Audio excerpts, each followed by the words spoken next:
Hello guys, তো আমরা আজকে একটা চমৎকার ডিফারেন্সিয়েশনের অঙ্ক করব। প্রথমত আমরা দেখি এখানে ফাংশনটি কী দেওয়া আছে। ফাংশনটিতে আছে y is equal to 11x² minus 2x plus 7x⁻⁻³ minus 4। আমরা এই ফাংশনটিকে ডিফারেন্সিয়েট করব।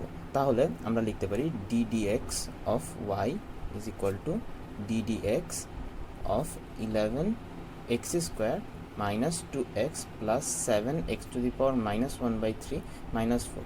এটাকে যদি আমরা আরেকটু ভেঙে লিখি তাহলে কী পাই? এটাকে আরেকটু ভেঙে লিখলে আমরা পাই ddx of 11x² minus ddx of 2x plus ddx of 7x⁻⁻³ এবং minus ddx of 4।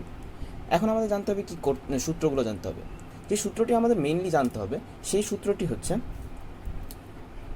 ddx of x⁻n। এই সূত্রটি হবে হচ্ছে n x⁻n-1।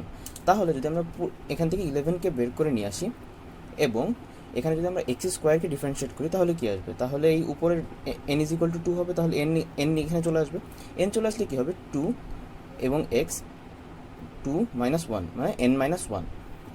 আবার পরবর্তীটাকে যদি আমরা ডিফারেন্সিয়েট করি 2 বাইরে চলে আসবে, ddx of x is equal to 1, তাহলে 2 চলে আসবে, খালি 2 × 1। এরপরে এখান থেকে 7 বের হয়ে চলে আসবে এবং এখানে n কি? n হচ্ছে -1/3, তাহলে nটা নিচে চলে আসবে, nটা চলে আসবে। n চলে আসার পরে আমরা x⁻n-1 করবো, তাই না? তার মানে 1/3 - 1 এবং ddx অফ 4 মানে ddx অফ কনস্ট্যান্ট মানে কি? ddx অফ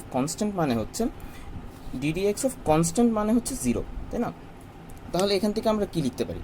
এখান থেকে আমরা লিখতে পারি এই 11 সাথে 2 গুণ করলে হবে 22, x⁻2 - 1 মানে 1, x⁻1কে আমরা শুধু xই লিখতে পারি এবং 2 × 1 মানে কি 2।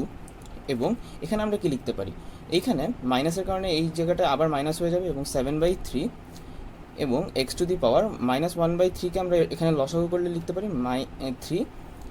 এরপরে এই 3কে যদি আমরা আবার লসাগু করতে থাকি তাহলে কী হবে? -1 এবং উপরে হবে -3 এবং 0 তো 0ই থাকবে, সেটা লেখা লাগবে না আর। তাহলে আমরা লিখতে পারি 22x - 2 - 7/3x -4/3 এবং এটাই আনসার বন্ধুরা।